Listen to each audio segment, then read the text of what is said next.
कर जोरों विनती करूं, धरूं चरण पर शीस। गुरु राम देवानंद जी महाराज ने दियो नाम बख्शीस। कोटि कोटि सिजदा करूं, कोटि कोटि प्रणाम। चरण कमल में राखियो, मैं बांदी जाम गुलाम। अब गुण किए तो बहुत किए, करत न मानी आर। बावे बंदा बख्श दियो, बावे गर्दन उतार।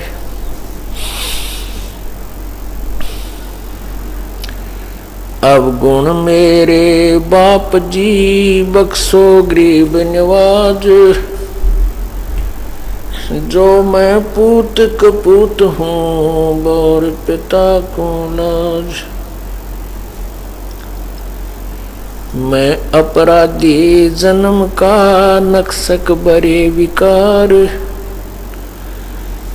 तुम दाता दुख भंजना, मेरी करो संवार।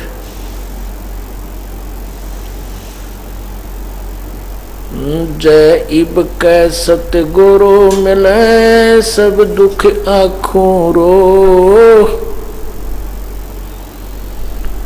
चरणों ऊपर शीस रखूं, कहूं जो कहनी हो।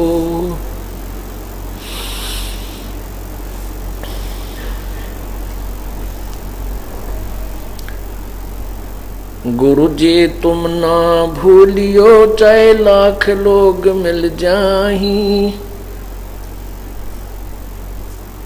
हमसे तुमको बहुत है, तुमसे हमको नाही। तुमरे विसारे क्या बड़े, मैं किसकी शरण में जाऊं। शिव वृंच मुनि नारदा, तिनके हृदय न समाऊं। बंदी छोड़ दयाल जी, तुम तक हमरी दौड़।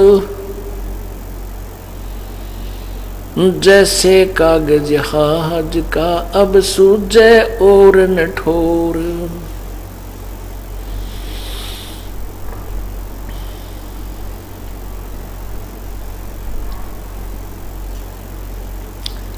बंदे तू करे बंदगी, जय चावे दीदारी। अवसर मानस जन्म का, भाई मिले न बारंबार।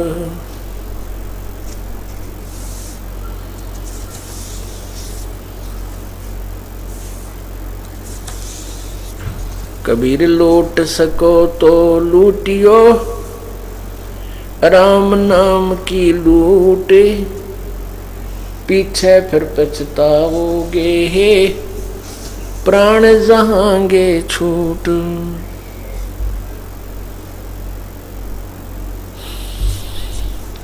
जिन हर की चोरी करी, और गए राम गुण भूल। ते बिदना बागुल किए, रहे उर्द मुख जूली। परमपिता परमात्मा, सारी सृष्टि के रचनहार, कुल मालिक कबीर परमेश्वर, कबीर देव, काल जाल में फंसी हुई हम सभी आत्माओं को अपने निज घर की खबर देने के लिए स्वयं ही आते हैं। वो परमात्मा चारों युगों में आते हैं। सतयुग के अंदर वो सत्सुकृत नाम से प्रसिद्ध होते हैं, और त्रेता में परमात्मा का नाम मुनिंदर ऋषि विख्यात होता है। और द्वापर में करुणा में, कलयुग में वे अपने वास्तविक कबीर देव, कबीर प्रभु, कबीर साहब, कबीर परमेश्वर के नाम से अपने यथार्थ नाम को लेकर ही आते हैं और उसी से प्रसिद्ध होते हैं।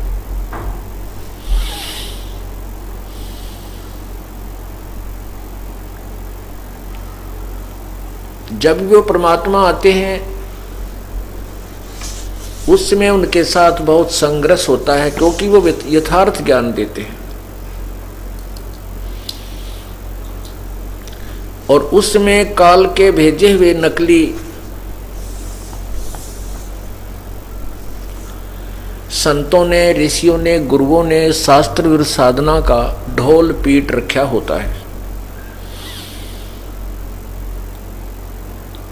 और परमात्मा इस तत्व ज्ञान का प्रचार करने लगते हैं तो उनके जो शिष्य लोग, शिष्य जन जो होते हैं उन नकली गुरुओं के, वो अपने गुरुओं के पास जाकर के कहते हैं कि ऐसे ऐसे वो संत, वो ऋषि, जैसे सत्सुकृत में परमात्मा, सतयुग में परमात्मा सत्सुकृत नाम से आए थे, उसमें संत कहो या ऋषि नाम से प्रकट होते हैं।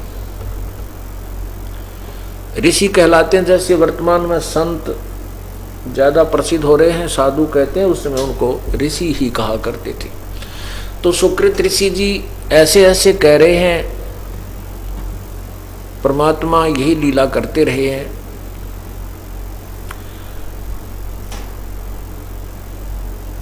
उन संतों के, उन ऋषियों को अज्ञान होता है, ज्ञान नहीं होता, इस कारण से वो अपने शिष्यों से कहते हैं कि वो व्यक्ति, वो ऋषि झूठ बोलता है, उसको यथार्थ ज्ञान नहीं है, वो उल्ट ज्ञान देता है, विपरीत ज्ञान बता रहा है, इसलिए उसको वामदेव नाम से प्रसिद्ध कर देते हैं। वामदेव, वामदेव का अर्थ होता है, वाम का अर्थ होता है विपरीत ज्ञान देने वाला।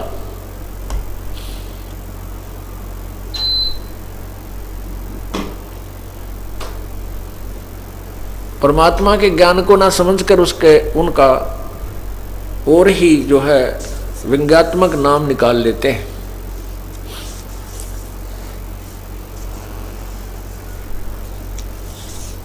इसी प्रकार परमात्मा जब त्रेता युग में आते हैं तो भी उनके साथ ऐसे ही वो अज्ञानी ऋषि जन विरोध करते हैं।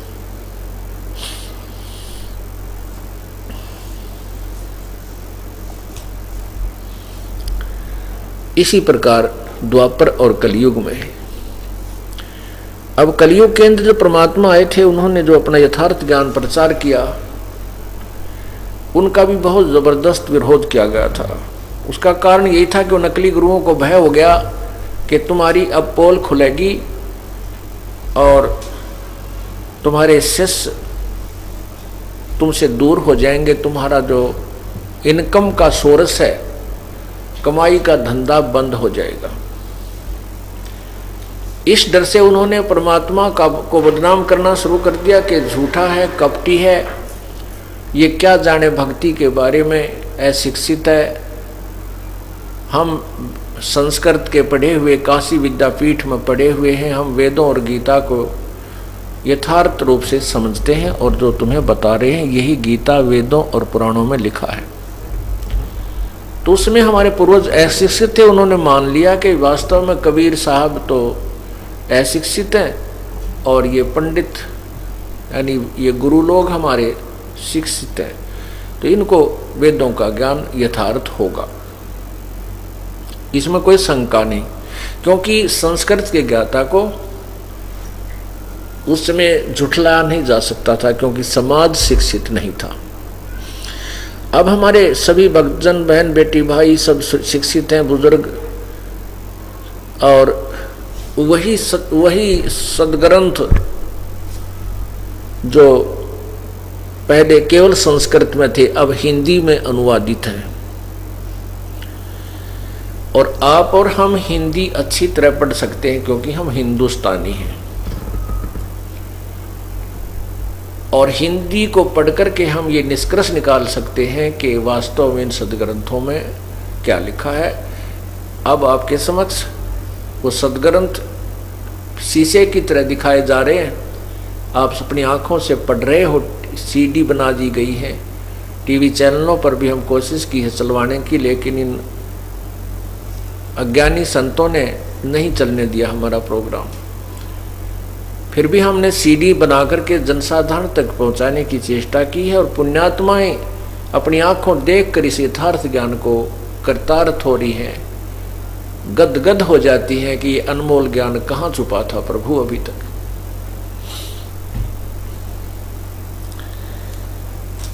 पूर्ण परमात्मा अपनी पुण्यात्माओं को अपनी शरण में लेने के लिए ना जाने क्या क्या कारण बनाते हैं।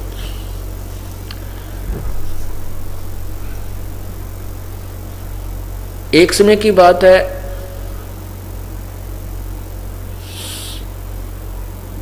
कबीर परमेश्वर बनारस में, काशी में सत्संग किया करते थे। परमात्मा के नाम लेने से, परमात्मा की शरण में आने से दुखी जीव सुखी हो जाते थे, निर्धन धनवान हो जाते थे, रोगी स्वस्थ हो जाते थे, और किसी भी प्रकार का जो संकट जिनके ऊपर होता था, जो सच्चे दिल से प्रभु के दिए हुए नाम का जाप करते थे, तो वो हर तरह से सुखी होने लग गए थे।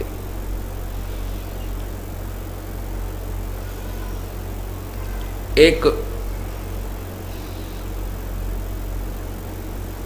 सर्वानंद नाम का बहुत बड़ा विद्वान ब्राह्मण था। वो संस्कृत का ज्ञाता था। संस्कृत तो विद्वान लोग, ब्राह्मण लोग पहले से ही पढ़े हुए होते थे, और उसमें एक शास्त्रार्थ की बीमारी थी। शास्त्रार्थ एक ऐसा रोग था जो अभी तक हमें परेशान कर रहा है। शास्त्रार्थ कैसे होता था?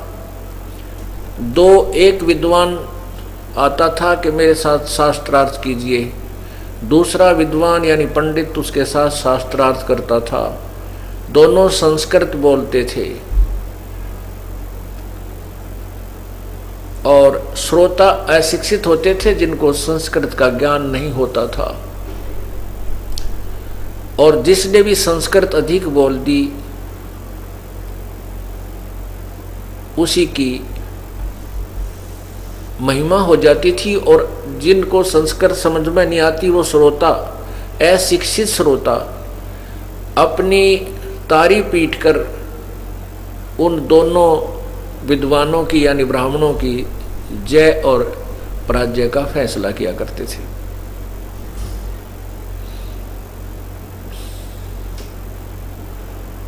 सर्वानंद नाम का जो ब्राह्मण था, उसने अपने उस समय में सभी पंडितों को, ब्राह्मणों को पराजित कर दिया था शास्त्रार्थ में।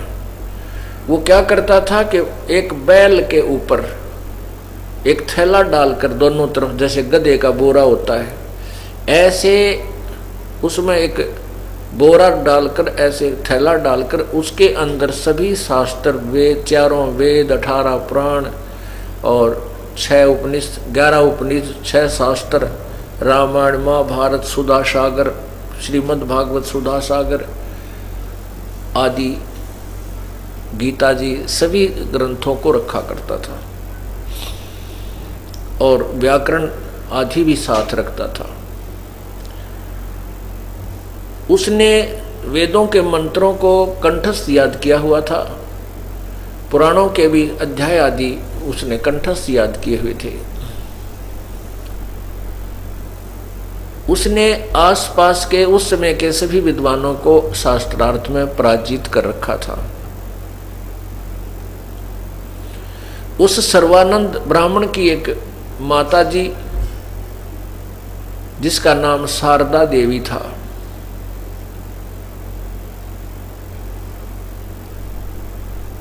वो बहुत दुखी थी, उसको ऐसी असाध्य बीमारी थी, असाध्य रोग था कि जिसका कोई भी ट्रीटमेंट नहीं हो पा रहा था।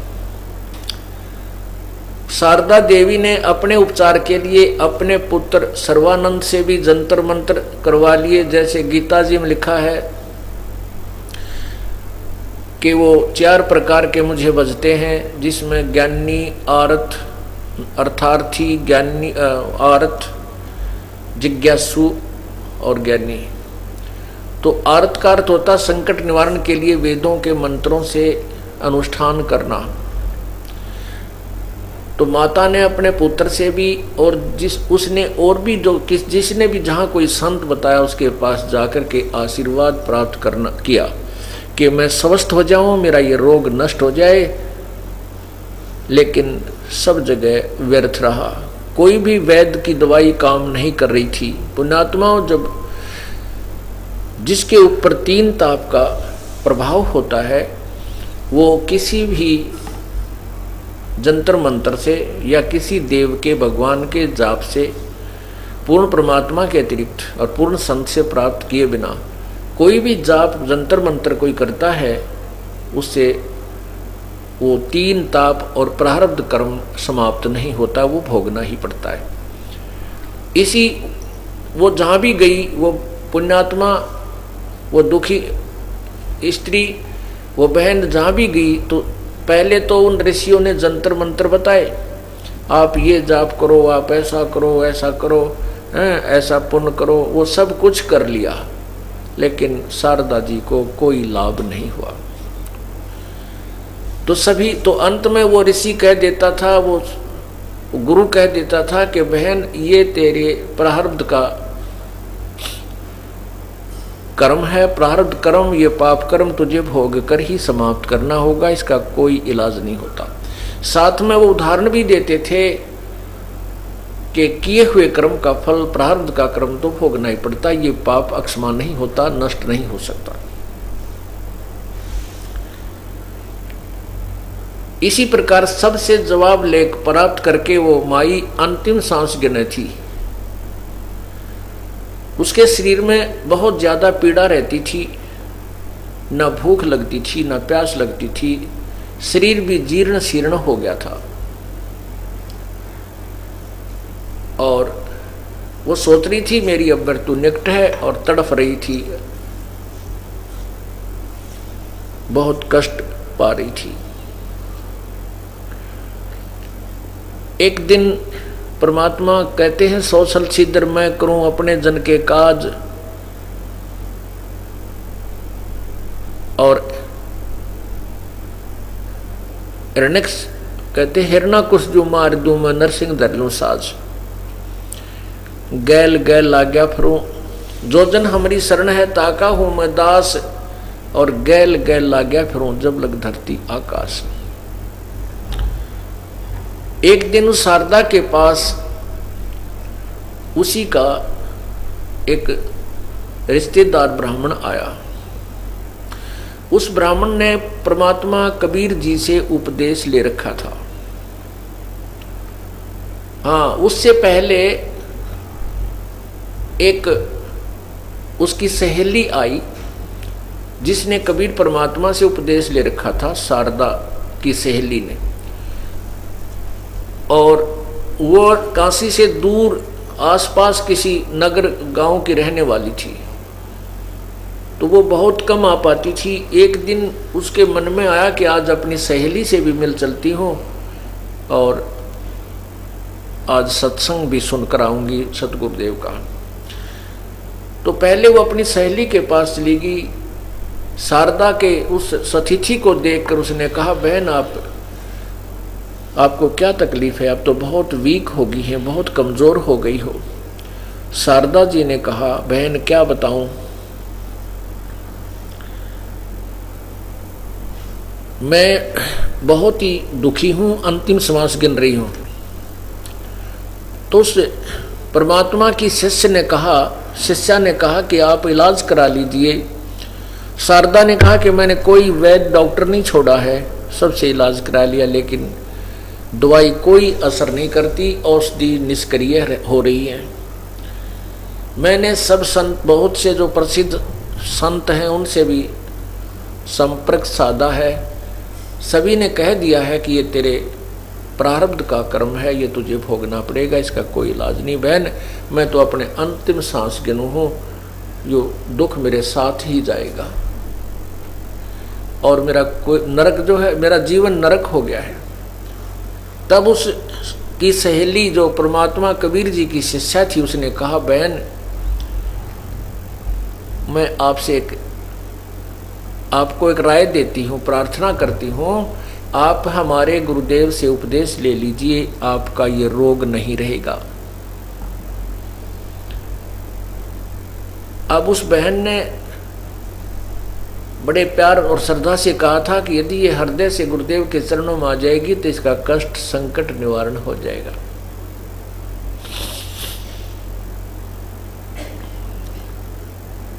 उस शारदा ने पूछा, बहन ऐसा कौन सा तेरा गुरुदेव है, बताइए, मैं उपदेश ले लूंगी, क्योंकि मैं तो बहुत दुखी हो चुकी हूँ, लेकिन आशा नहीं है मुझे कि मैं स्वस्थ हो जाऊं। तब उस बहन ने कहा कि मेरे गुरुदेव जी हैं बंदी छोड़ कबीर परमेश्वर जी, कबीर देव। उस शारदा जी ने पूछा कि कहाँ रहते हैं वो। उन्होंने बताया कि आपके साथ ही यहाँ थोड़ी सी दूरी पर एक जुलाहा कॉलोनी है, उसमें रहते हैं। उनकी जाति क्या है, शारदा ने पूछा। बहन ने उत्तर दिया, शिष्या ने, परमेश्वर की शिष्या ने उत्तर दिया कि उसका नाम कबीर है, उसकी जाति जुलाहा है। और बहन, वैसे तो संत की कोई जात नहीं होती। कबीर परमात्मा अपनी वाणी में कहते हैं कि जात ना पूछो संत की, पूछ लीजिए ज्ञान, और मोल करो तलवार का, भाई पड़ी रहने दो म्यान। तो शारदा ने जब ये सुना कि वो जुलाहा जाति से है और हम ब्राह्मण जाति से, उसी समय मस्तिष्क में 3 त्योड़ी पड़ी, 3 सिलवट पड़ी और कहने लगी, बहन तू मेरा धर्म भ्रष्ट कराना चाहती है। हम उत्तम कुल में जन्म है और एक नीच जात के जुलाहे को और एक ब्राह्मणी उसको गुरु बनाएगी, हम तो जगत गुरु हैं। अब वो बहन कहने लगी, जो परमात्मा की शिष्या थी, उसने कहा, शारदा मैंने तो आपके भले के लिए कही, आप नाराज मत होइए, लेकिन ये मैं आपसे गारंटी देती हूं कि आप स्वस्थ हो जाओगी। तो वो देखो, कहते हैं लोक लाज में आदमी इतना जकड़ा पड़ा है। शारदा कहने लगी, मैं तो यो रोग भुगत लूंगी, इस दुख को ही भोग लूंगी, पर मैं उस छोटी जाति वाले को गुरु नहीं बना सकती। काल ने ऐसा बांध दिया इस प्राणी को कि इसके जाल से निकल ना जा।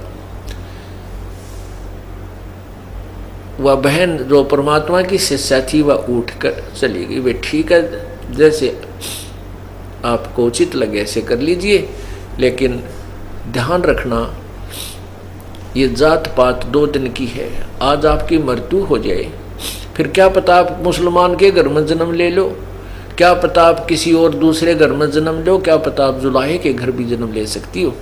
आप ब्राह्मण हो तो, अब्राह्मणी हो तो इस बात पर विचार करो कि मृत्यु के उपरांत ये प्राणी किसी भी जूनी में जा सकता है, किसी भी जाति में जन्म हो सकता है। तो वो कहने लगी, बहन शारदा बोली, तू मुझे घड़ी शिक्षा मत दे, मेरा दिमाग खराब ना करे। तो वह शिष्या जो परमात्मा की थी उठकर आ गई और कहती है, भगवान देख अंतिम सांस गिना है और फिर भी आत्म कल्याण का भी इसको जो है ना उत्साह नहीं बना। ऐसे अपने मन में विचार करती हुई सत्संग सुनने आ गई। कुछ दिनों के बाद वो कबीर परमेश्वर का एक शिष्य ब्राह्मण जो शारदा जी का निकटतम रिश्तेदार था, संबंधी था, वो भी बहुत परेशान था, पूरा परिवार दुखी रहता था। पूरे परिवार पर जो है 3 ताप का प्रभाव था, शारीरिक कष्ट पूरे परिवार को। उसकी पत्नी तो अंतिम श्वास गिने थी और लड़के और लड़कियां भी बहुत दुखी थी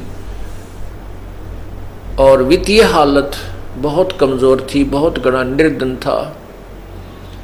रिश्तेदारों से उधार मांगकर भी वो छिक चुका था और रिश्तेदार भी उसको उधार देना बंद कर चुके थे। उसको देखते ही दरवाजा बंद कर दिया करते थे, ऐसी स्थिति थी।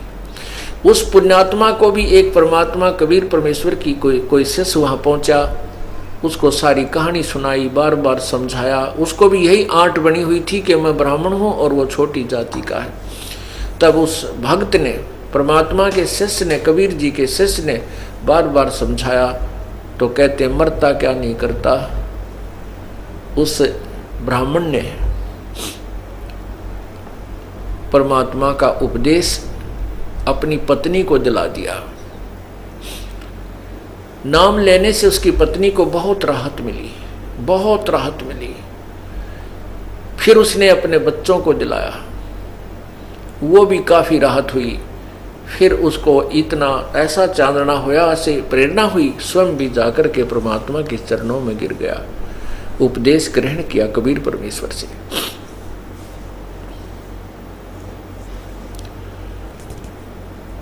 और उसके बाद पूरा परिवार स्वस्थ और घर में ऐसी बरकत होने लगी। पहले वो उधार लेता था, अब सबकी उधार भी तार दी 2, 3, 4 वर्ष के अंदर। और लोग उससे उधार लेकर जाते थे, वो निःशुल्क दिया करता था, वो बगैर इंटरेस्ट के, बगैर ब्याज के पैसे देता था। लोग बड़े प्रसन्न थे गरीब आदमी के, बड़ा भगवान करे तेरा दिन रात आशीर्वाद दिया करते थे कि तू दिन रात फले। ऐसा साहूकार हमने देखा है नहीं जो बगैर ब्याज के पैसे देता है। परमात्मा मना करते हैं कि ब्याज नहीं लेना चाहिए, किसी की मदद करना चाहते हो तो वैसे कर दीजिए, अन्यथा पैसा मत, ब्याज नहीं लेना चाहिए। अब वो इतना सुखी हो गया कि जन जन को जाकर कहता है कि कबीर परमात्मा स्वयं मालिक आए हैं, उनसे उपदेश ले लीजिए, अपना कल्याण करवा लीजिए।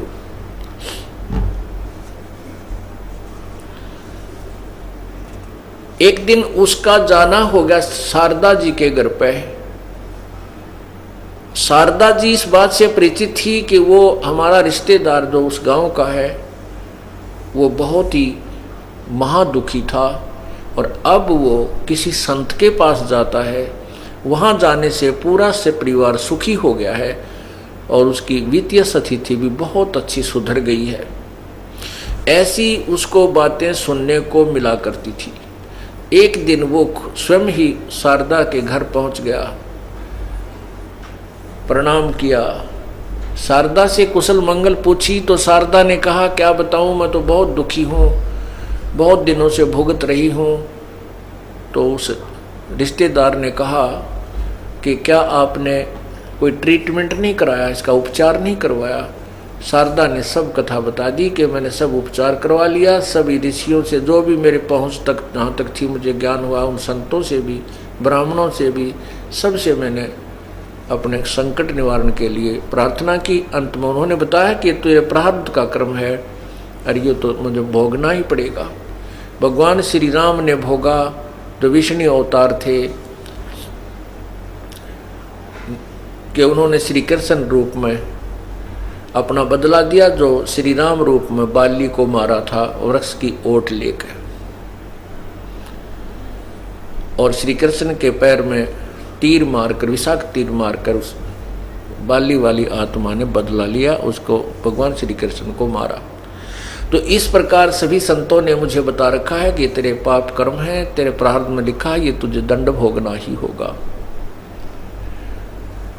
तब उस रिश्तेदार ने कहा कि शारदा एक प्रार्थना करता हूं मैं आपसे, इस धरातल पर परमात्मा आए हुए हैं, वो पूर्ण ब्रह्म है, सारी सृष्टि के रचनहार हैं और वो हमारे पूज्य गुरुदेव हैं। आप उनसे उपदेश ले लीजिए, आप स्वस्थ हो जाओगी। मैं आपको दावे के साथ कहता हूं। अब शारदा कहने लगी कि उसने सोचा कि ये ब्राह्मण है, इसने अवश्य ही कोई ब्राह्मण गुरु किया होगा, अर्थात इसने तो कोई उच्च जाति का गुरु बना रखा होगा। तो शारदा ने कहा कि सच मैं ठीक हो जाऊंगी। उस रिश्तेदार ने कहा कि मैं दावे के साथ कहता हूं आप स्वस्थ हो जाओगी यदि आप श्रद्धा से मेरे गुरुदेव से उपदेश ले लोगी। तो शारदा ने कहा कि आप शीघ्र बताइए, मैं उपदेश लूंगी। तो उसने बताया आपके गुरुदेव का नाम क्या है, कहाँ रहते हैं, क्या जाति है। उन्होंने बताया कि हमारे गुरुदेव का नाम कबीर, परमात्मा कबीर बंदी छोड़ है और यहीं आपके कॉलोनी से थोड़ी सी दूर वो जुलाहा कॉलोनी में रहते हैं। वह समझ गई उसी समय, क्या वो धानक कबीर, वो जुलाहा कबीर नीरू का पुत्र? वो उनका रिश्तेदार कहने गया कि सही बोली आप, बिल्कुल वही। तो कहने लगी तुझे शर्म नहीं आती, अब ब्राह्मण होकर एक नीच जाति से उपदेश लिए हुए हो, धिक्कार है तुझे। तब वो कहने लगा शारदा ये बात आपकी ठीक है, क्योंकि यही मोतियाबंद मुझे हो चुका था जो आपको है, जाति और पाति का, ऊंच और नीच का। इस ऊंच नीच के चक्कर में मेरा पूरा परिवार विनाश को प्राप्त हो चुका था। मेरी वो दुर्गति थी, तू अपरिचित नहीं है। और मैं इतना दुखी था कि मुझे ये ब्राह्मण रिश्तेदार भी मेरे से नफरत करने लग गए थे। जिसके द्वार पर मैं चला जाता था, स्वाभाविक भी जाता था किसी रिश्तेदार के पास या भाईचारे में, तो उसके मन में आती थी ये उधार मांगने आया होगा। मेरा पूरा परिवार महादुखी था। और इस कबीर जुल्हा अर्थात इस धानक से उपदेश लेने के बाद आज मेरा परिवार पुनर्आबाद हो गया है। मैं औरों का उधार लेता था, आज उनके उधार उतार के वो मुझसे उधार मांगने आते हैं। और देख ले शारदा, आपके हित के लिए कह रहा हूं, नहीं तो पछतावेगी इस समय को। ये पूर्ण परमात्मा है, ये रोग तो आपका मुफ्त में ठीक होगा, ये तो मैं दावे के साथ कहता हूं। लेकिन आपको वो अमृत ज्ञान मिलेगा जिसको आप सोच भी नहीं सकती कि कहीं पृथ्वी पर कोई ऐसा ज्ञान बताने वाला संत भी विद्यमान है। शारदा कहने लगी मेरे आगे ये बात चलाने की आवश्यकता नहीं है, मेरे सामने ये जिक्र फिर मत करना। कति कट्टर ब्राह्मणी थी, मरना मंजूर। देख काल ने कैसा मान दिया हमारे को। ये जात हमने बनाई, परमात्मा ने नहीं बनाई।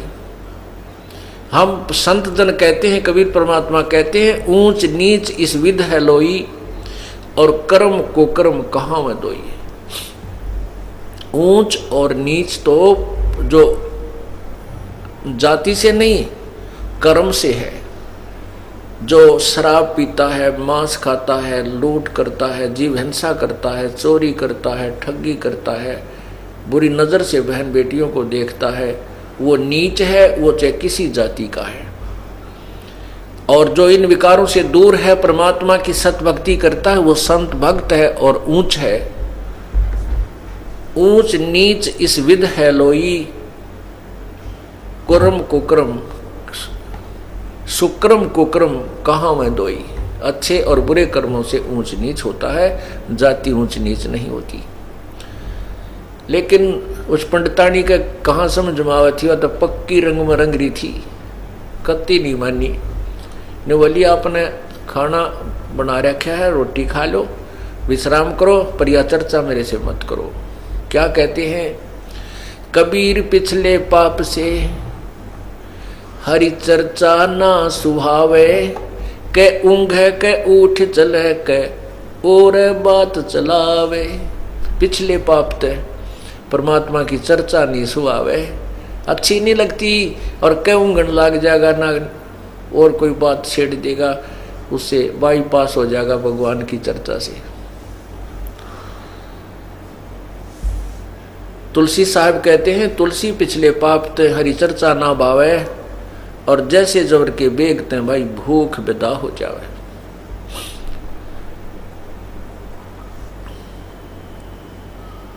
जैसे रोगी, जबर के रोगी को, जिसको बुखार हो जाता है, उसको खाना अच्छा नहीं लगता। मनुखा, दाख, किशमिश, सेब, संतरे और रोटी कड़वी लगती है और वो खा नहीं सकता। न तो रोटी कड़वी है, ना किशमिश कड़वी है, ना मनुखा दाख कड़वी है, ना सेब संतरे कड़वे हैं। कड़वा उसकी बुखार ने उसके शरीर की व्यवस्था को बिगाड़ दिया, जिस कारण से उसको मीठी वस्तु भी, वो पदार्थ भी अब कड़वे नजर महसूस होते हैं। ठीक इसी प्रकार पाप कर्मों के जो दबाव से, प्रभाव से प्राणी को इतना बुखार बन जाता है, इतना दबाव बन जाता है पाप कर्मों का, कि राम नाम की मनुखा दाख भी उसको नीम जैसी कड़वी लगती है, उसको अच्छी नहीं लगती। पुण्यात्माओं, इस पाप कर्मों के जबर को उतारने का ट्रीटमेंट, उपचार भी यही है कि कड़वी गोली ही खानी पड़ेगी। मलेरिया हो जावे तो कड़वी कुनीन खानी ही पड़ती है, चाहे वो रुचि कर लगे या ना करे लगे, वो कड़वी दवाई का फांका मारना पड़ेगा। इसी प्रकार परमात्मा, उसका ट्रीटमेंट क्या है कि जिसको परमात्मा की चर्चा अच्छी नहीं लगती, उसका उपचार भी यही है कि ना चाहते हुए भी सत्संग सुने, अच्छा लगे चाहे ना लगे। जैसे कुनीन खाना कोई अच्छा नहीं लगता, लेकिन वो खाए पार पड़े, फिर कुछ दिनों के उपरांत जितना भी बुखार कम होता चला जाएगा, उतनी ही रोटी रुचिकर लगने लग जाएंगी, अच्छी लगेगी। और जब स्वस्थ हो जाएगा, फिर वो लूखी सूखी रोटियां, चाहे नमक भी ना डाल रखा और सब्जी भी ना हो, 4, 5, 6 तो एक टाइम खा जाता है, क्योंकि वह पूर्ण स्वस्थ है। इसी प्रकार पुण्यात्माओं, जिस प्राणी को प्रथम बार सत्संग सुनने को मिलता है, वो उसको अच्छा नहीं लगता, क्योंकि उसको तो रागनी अच्छी लगे, कई फिल्मी गाने बढ़िया लगे, कि उसके कानों में वो आदत पड़ रही है, और परमात्मा की ये कथा उसको कति नहीं सुनाती, अच्छी नहीं लगती। तो वो पहली बार आकर सोचेगा अपने साथी गेल कित फंस गया आके, आड़े को गाना बजाना भी कोई ना ढोलकी ढालकी बांध रखी, ना कोई ऐसा सुरीली कोई सारंगी पारंगी चल उसने दिल ला ले, ये तो पिरानी बात है, बात बतावें। तो वो उसको एक बार तो दिक्कत आएगी, क्योंकि वो अभी रोगी है, जवर है उसको, और इस सत्संग रूपी जो कुनीन है, सत्संग रूपी जो दवाई है, ये दोनों काम करेगी। आप जूता पहन लो, भविष्य में कांटा ना लगेगा। तो पुण्यात्माओं, कांटा लगे पैर में जूता पहना नहीं जा सकता, वो तो कांटा निकले जो पीड़ा बना रहा है, और फिर वो व्यक्ति इस भय से जूता पहने कि कहीं फिर कांटा ना लग जाए, वो भयंकर पीड़ा मुझे फिर दुखी करे। इसी प्रकार जो पाप कर्म के कांटे प्राणी को लगे हुए होते हैं, और उसको फिर समझदार व्यक्ति उसको कांटे को निकाले और फिर कहे कि भाई फिर सलाह दे के जूता पहना कर कहीं फिर ना लग जाए, तो वो बिल्कुल ठीक है, क्योंकि अब वो कांटा निकल गया तो जूता पहना जाएगा, और वो इस डर से पहनेगा कहीं फिर बात ना बिगड़ जा, पीड़ा बहुत होती है कांटा लगने से। तो पाप कर्म का कांटा परमात्मा कबीर बंदी छोड़ निकालते हैं, और फिर राम नाम का जूता दे देते हैं, बेटा इसको, बेटी इसको पहने रखना, भविष्य में इसको उतारना नहीं है, अर्थात ये भक्ति छोड़ना नहीं है, तो फिर दुखी हो जाएगा। तो फिर वो इस डर से उस राम नाम के जूते को, अर्थात भगवान की भक्ति को नहीं त्याग सकता कि कहीं फिर वो प्रॉब्लम दोबारा ना हो जाए। इसी का प्रमाण हमारे वेद देते हैं। यजुर्वेद अध्याय नंबर 8 का मंत्र नंबर 13, और यही अज्ञान आपको दिखाते हैं महर्षि दयानंद सरस्वती द्वारा क्योंकि इस क्षेत्र में महर्षि दयानंद को एक बहुत ही बड़ा विद्वान माना जाता था और वेदों का ज्ञाता अद्वितीय, अर्थात इसके समान वेदों का ज्ञाता नहीं है। महर्षि दयानंद की ख्याति ऐसी फैली हुई थी पूरे भारतवर्ष में। अब इस दास ने इसका यह पालस उतार दी, वेदों से मिला दिया इनके ज्ञान को। ये वेदों को सत्य मानते हैं और वेद कहते हैं परमात्मा पाप नाश कर देता है, पाप समाप्त कर देता है। महर्षि दयानंद जी कहते हैं कि साधक स्तुति करने वाले भगत के, भगवान के भगत के पाप नष्ट नहीं होते। यदि कोई कहे कि साबुन और पानी लगाने से साबुन, कोई कहे कि क्या साबुन कपड़े के मैल छुड़वा देता है, नाश कर देता है, और उसका उत्तर मिले दूसरे से कि नहीं साबुन कपड़े के मैल नाश नहीं करता, तो क्या वो व्यक्ति साबुन से परिचित है? क्या उसने कभी जिंदगी में साबुन देखा है जो ये कहता है कि साबुन से कपड़े का मैल नहीं कटता? नहीं, वो साबुन से परिचित नहीं है, मिथ्या बात बना रहा है। कोई कहे कि औषधि से रोग नहीं कटता और पहलवान बन जाएगा, खा ले, इससे और लाभ है, तो क्या वो वैध हो सकता है? क्या उसके पास जाने से की रुचि बनेगी जिसका रोग यूँ कहता कि औषधि से रोग नहीं कटता? ऐसे ही थ्योरी महर्षि दयानंद जी की है। देखिए सत्यार्थ प्रकाश, ये सत्यार्थ प्रकाश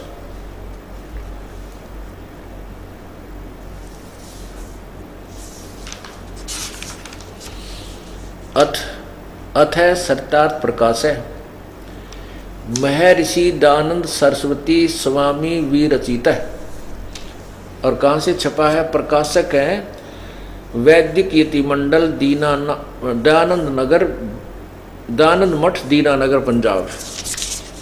और ये कहाँ से छपा है ये देखिएगा, प्रकाशक है वैदिक यतिमंडल दयानंद मठ दीनानगर पंजाब। और ये प्रकाशक कहाँ से है, मुद्रक छपा कहाँ से है? आचार्य प्रिंटिंग प्रेस, दयानंद मठ, गोहाना मार्ग, रोहतक। समोल्लास नंबर 7 में है, पृष्ठ नंबर 155 पे। ये देखिएगा समोल्लास 155, समोल्लास सप्तम समोल्लास पृष्ठ 155। किसी ने प्रश्न किया स्वामी जी से, प्रश्न, परमेश्वर की स्तुति, प्रार्थना और उपासना करनी चाहिए व नहीं? उत्तर, करनी चाहिए। स्वामी दयानंद जी कहते हैं।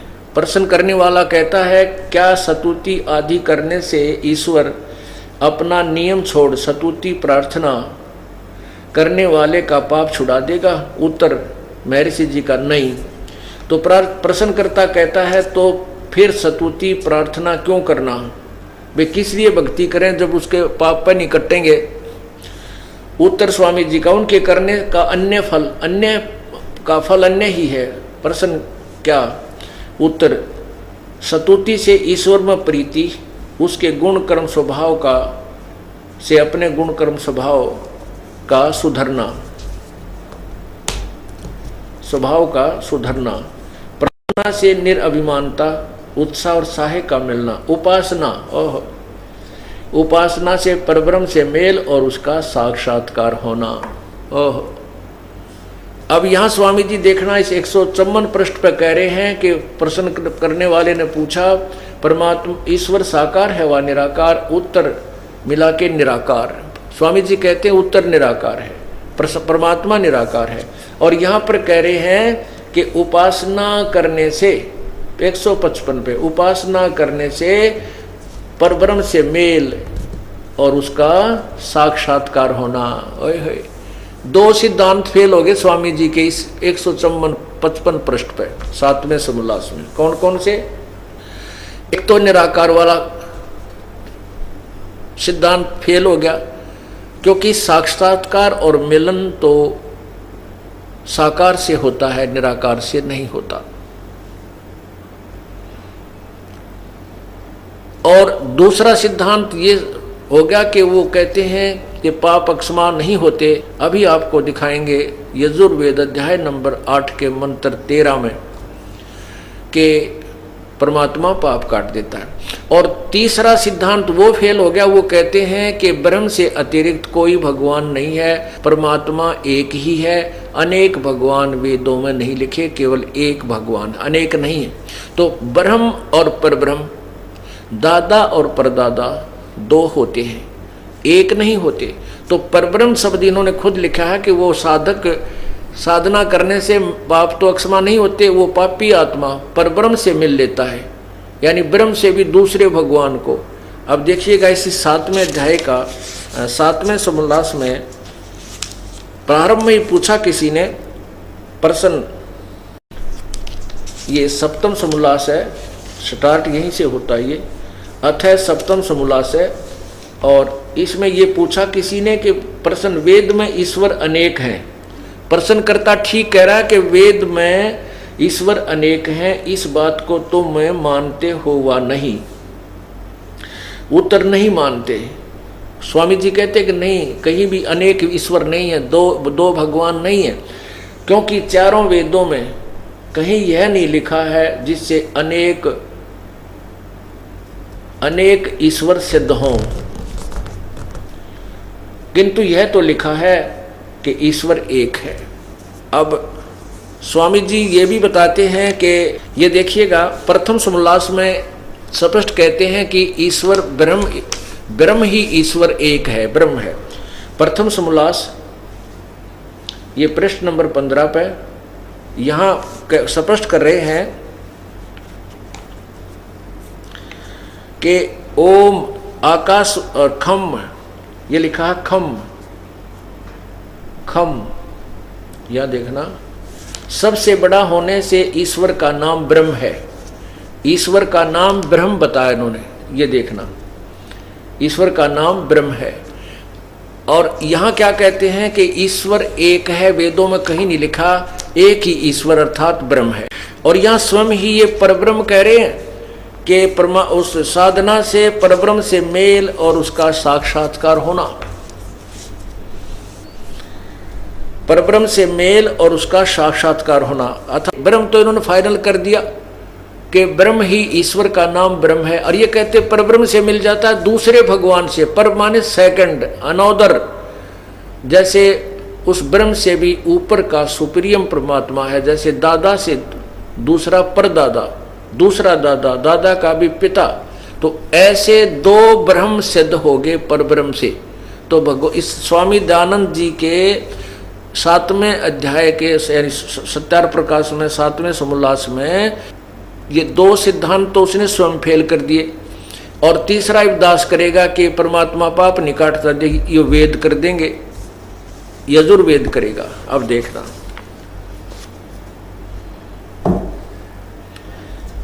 ये यजुर्वेद महर्षि दयानंद जी की करकमलों से ही अनुवादित है। उन्होंने खुद अपने कलम से अनुवाद किया है कि परमात्मा घोर पाप को भी काट देता है, क्योंकि वेद सत्य है, वेद ज्ञान महर्षि दयानंद या किसी व्यक्ति विशेष का नहीं है, अनुवाद करता ये ऋषि हुए हैं। अब इन्होंने खुद लिखा है कि वो परमात्मा सब पाप काट देता है, सब दुखों को यानी घोर पाप को भी काट देता है। वो पूर्ण परमात्मा की सत भक्ति करने से, कोई भी सत साधना करो, वो परमात्मा सबके दुखों को दूर कर देता है। अब देखना, ये है यजुर्वेद और ये है महर्षि दयानंद सरस्वती द्वारा अनुवादित है। और ये कहाँ से प्रकाशित है देखना, ये वेद प्रकाशक है सार्वदेशिक आर्य प्रतिनिधि सभा 2/5 महर्षि दयानंद भवन, रामलीला मैदान, नई दिल्ली से। और इसके मुद्रक कौन है, अर्थात ये प्रेस कहाँ से छपा कहाँ है, Prince offset printers 1510 Pataudi house, Daryaganj, नई दिल्ली। और ये महर्षि दयानंद द्वारा, ये देखना, यजुर्वेद भाषा भाष्य संपूर्ण 40 अध्याय महर्षि दयानंद सरस्वती कृत, स्वामी दयानंद जी ने इसका अनुवाद किया है। अब देखना 8वें अध्याय में यह है 8वां अध्याय और ये है 241 पृष्ठ पे। और नीचे देखिए इसकी संस्कृत है 13वां, जो 13वां मंत्र है। ये देवकृतस्य, ये इसकी संस्कृत है और ये 241 पृष्ठ आपने देखा। इसका अनुवाद महर्षि जी ने 242 पृष्ठ पे, नेक्स्ट पृष्ठ पे किया है। ये देखिएगा, ये 242 पे ये क्या कहा कि हे सबके उपकार करने वाले मित्र आप, दान देने वाले के, एनस्य माने अपराध के, अवैध जन्म माने विनाश करने वाले, असी माने हो, मनुष्य कर्तस्य, साधारण मनुष्यों के किए हुए, एनस्य माने अपराध के अर्थात पाप के, अवैध जन्म विनाश करने वाले हो, पितृकृतस्य, पिता के किए हुए, एनस्य विरोध आचरण के, एनस्य माने पाप ही समझिए, क्योंकि यहाँ एनस्य माने पाप लिखा है, एनस्य माने अपराध लिखा है, तो यहाँ भी एनस्य, इन्होंने विरोध आचरण कहा है तो यहाँ भी पाप ही होना चाहिए। तो विरोध आचरण के अर्थात पाप के, विनाश करने, अच्छी प्रकार हरने वाले या नाश करने वाले हो, आत्मकृतस्य, अपने किए हुए पाप के, एनस्य माने पाप के दूर करने वाले हो, असी माने हो, एनस्य एनस्य, अधर्म के अधर्म अर्थात घोर अधर्म के, घोर पाप के नाश करने वाले हो, नाश करने हारे हो। अब जानता हुआ मैं जो कुछ भी एन यानी पाप अधर्म आचरण किया करता हूँ व करूँ, अनजान मैं जो कुछ भी किया करता हूँ व करूँ, उस सब एन से पाप के, सब पाप के, इन्होंने दुष्ट आचरण लिखा है। एन से माने पाप के दूर, अवजन माने नाश करने वाले, दूर करने वाले आप हैं। अब 6 बार लिखा, तो 1 बार लिखा होता तो ये कर देता गोलमोल हिंदी, उसकी और कुछ बना देता। जैसे 5वें अध्याय के प्रथम श्लोक में यजुर्वेद में कर रखा है अग्ने तनुरसी, जहाँ पर अग्नि का अर्थ परमात्मा लिखना, लिख करके हे बिजली के समान, शरीर के समान है, ऐसे गोलमोल कर दिया। जबकि यहाँ पर भी ये कर सकते थे, लेकिन यहाँ परमात्मा ने ऐसी रजा बख्शी, इसमें 6-7 बार लिखा है कि परमात्मा साधक के पाप नाश कर देता है। तो इससे सिद्ध हुआ कि महर्षि दयानंद जी वेदों से कति अनभिज्ञ थे, वेद ज्ञान नहीं था, वो अज्ञानी थे, वेदों का ज्ञान उनको नहीं था। और महर्षि की पदवी उन्होंने वैसे ही फोकट में प्राप्त की थी, वो लोक वेद के आधार पर वो प्रसिद्ध थे। अब उनकी पाल्य सूत्र की, उनके ज्ञान की पोल खुल गई कि वो वेद ज्ञान युक्त नहीं थे। है कि सबके उपकार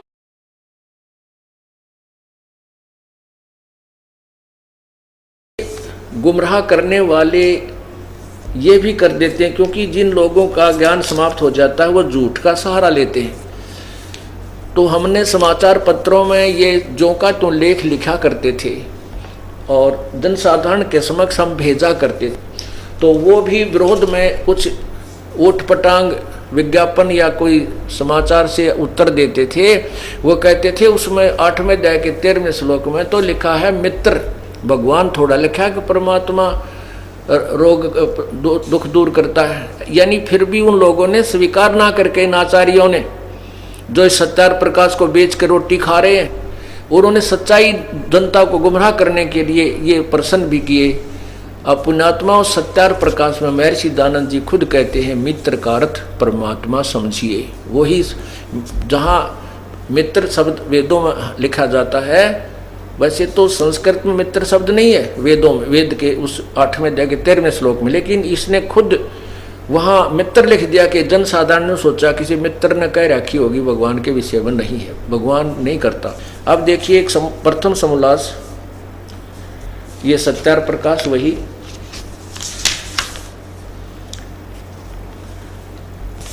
और इसके प्रथम समोल्लास में पृष्ठ नंबर 18 पे नीचे देखिएगा, मित्र आदि नामों से सखा और इंद्र आदि देवों से प्रसिद्ध व्यवहार देखने वाले उन्हीं का ग्रहण करना चाहिए। तो यहाँ क्या कहते हैं, ये क्या लिखा है, जो सबसे स्नेह करे और सबको प्रीति करने योग्य है वह है परमेश्वर, सबका सच्चा मित्र है, इससे परमेश्वर का नाम मित्र है। में लिखा यजुर्वेद के 8वें अध्याय के 13वें श्लोक में इन्होंने अपनी तरफ से लिखा है, वेद के संस्कृत में नहीं है वो, कि हे सबके उपकार करने वाले मित्र। मित्र की समय स्थान पर हम लिख लें कि हे सबके उपकार करने वाले प्रभु ईश्वर परमात्मा, जो महर्षि स्वयं कहते हैं कि मित्र परमात्मा के नाम को समझना चाहिए, मित्र का अर्थ परमात्मा ही समझे।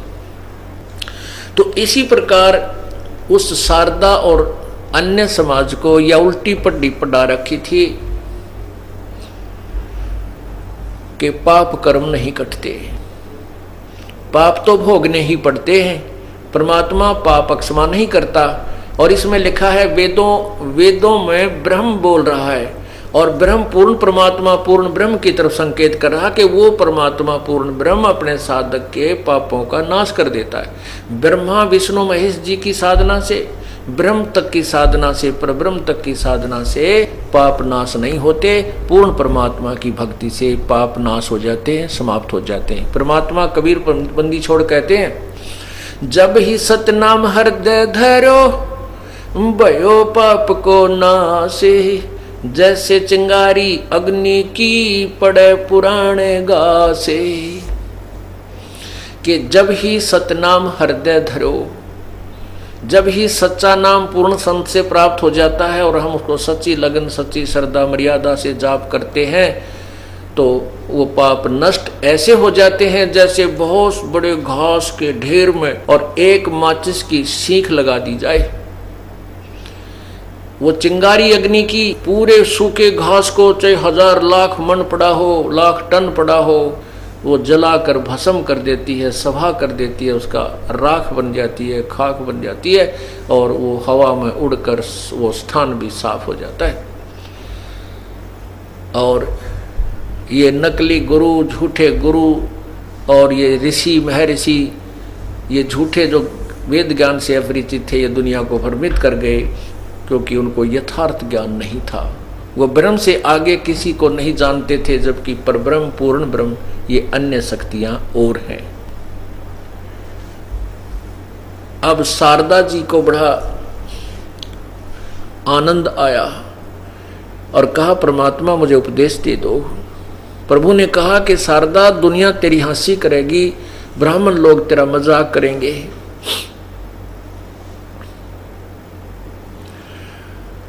तो शारदा ने कहा कि भाड़ में जाओ ये समाज और भाड़ में जाओ ये लोग। ये परमात्मा, आपने तो मेरी आंख खोल दी, क्योंकि सत्संग सुना। परमात्मा ने कहा कि बैठ जा, नाम बाद में दूंगा, पहले तू सत्संग सुन ले। और परमात्मा ने वो अमृत वर्षा की, वो ज्ञान भी समझ में आ गया, क्योंकि जब उसके दुख दूर हो गए तो फिर वो क्या समझा भगवान और कौन है। जो गुरु जी जो वचन कह रहे वो सारे सच्चे नजर आ रहे थे। तो उस पुण्यात्मा ने कहा, भगवान मुझे नहीं लेना देना किसी समाज जात से, मैं आपकी बेटी, आप मेरे परम पिता, और मुझे उपदेश दो प्रभु।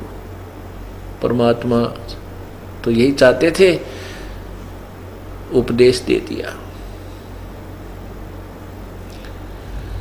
उपदेश दे दिया।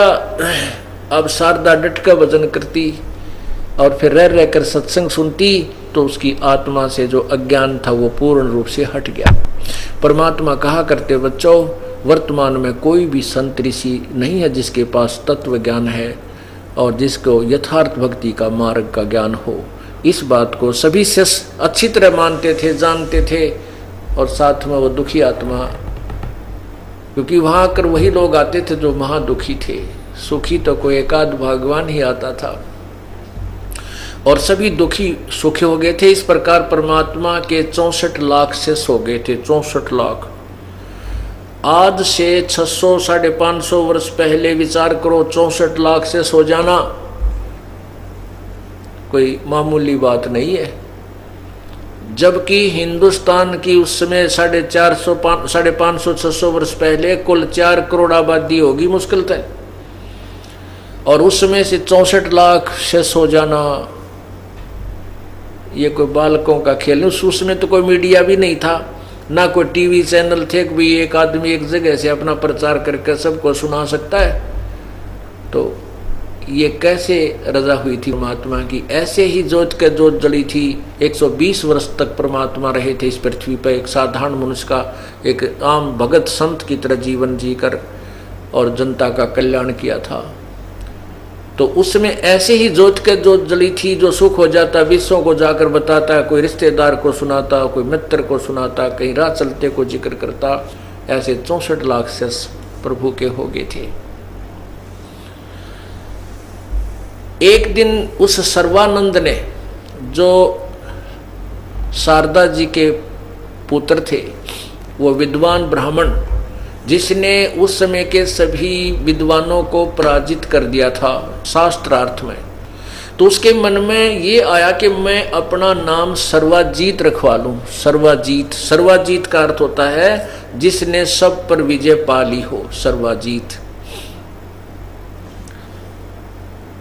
तो उसने अपनी मां से प्रार्थना की कि माता जी मेरा नाम आप चेंज कर दो, बदल दो, मेरा नाम सर्वाजीत रख दो। तो माता ने कहा बेटा क्यों, सर्वानंद कौन सा बुरा नाम है, ये भी बहुत अच्छा नाम है।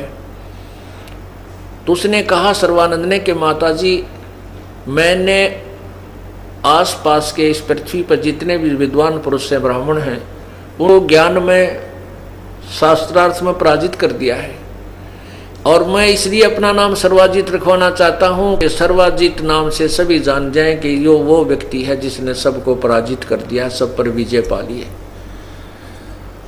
अब शारदा जी बोली बेटा ठीक है, मैं अपने बेटे का नाम बदल दूंगी। आप एक संत को, एक ऋषि को और पराजित कर दे। सर्वानंद कहने लगा बताओ माता जी कौन है वो? कि वो मेरे पूज्य गुरुजी कबीर बंदी छोड़ हैं। आप उनको शास्त्रार्थ में हरा के और उनसे लिखवा लाना, फिर मैं तुझे सर्वानंद के नाम से पुकारूं, सर्वाजीत के नाम से पुकारूंगी। नहीं तो बेटा मैं तुझे सर्वानंद, सर्वाजीत नहीं कहूंगी, मेरी तरफ से सर्वानंद ही रहेगा। अब सर्वानंद जी ने कहा ए माता जी आपने भी किसका नाम ले दिया, अनपढ़ अशिक्षित, वो क्या जाने शास्त्रों के बारे में। अभी जाता हूं, अभी गया और अभी आया, उसको तो 2 मिनट में पराजित करके आऊंगा। माता बोली ठीक है पुत्र, लेकिन कुछ प्रमाण दो से लाना। ठीक है माता जी। अब वो क्या करता था, अपना वो सारा साजबाज बैल के ऊपर रख कर एक थैले में चल पड़ा।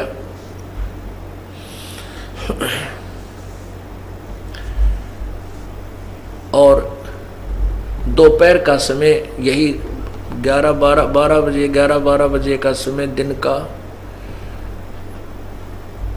और सर्वानंद जी चल पड़े बैल को साथ ले करके, उसके अंदर सारे शास्त्र रख करके। जब वो जुलाहों की कॉलोनी में पहुंचा तो वहां एक लड़की जो कमाली नाम की थी, वो परमात्मा ने जीवित की थी कब्र से निकालकर, जो शेख तकी की पुत्री थी। वो 12-13 वर्ष की लड़की उम्र होकर वो मृत्यु को प्राप्त हो चुकी थी, और परमात्मा ने कब्र से निकलवा के हजारों व्यक्तियों के सामने, सिकंदर लोधी के सामने उस लड़की को जीवित किया था। उसके बाद वो लड़की परमात्मा के साथ रहा करती थी, और परमात्मा वो अपनी पुत्री की तरह उनको रखा करते थे।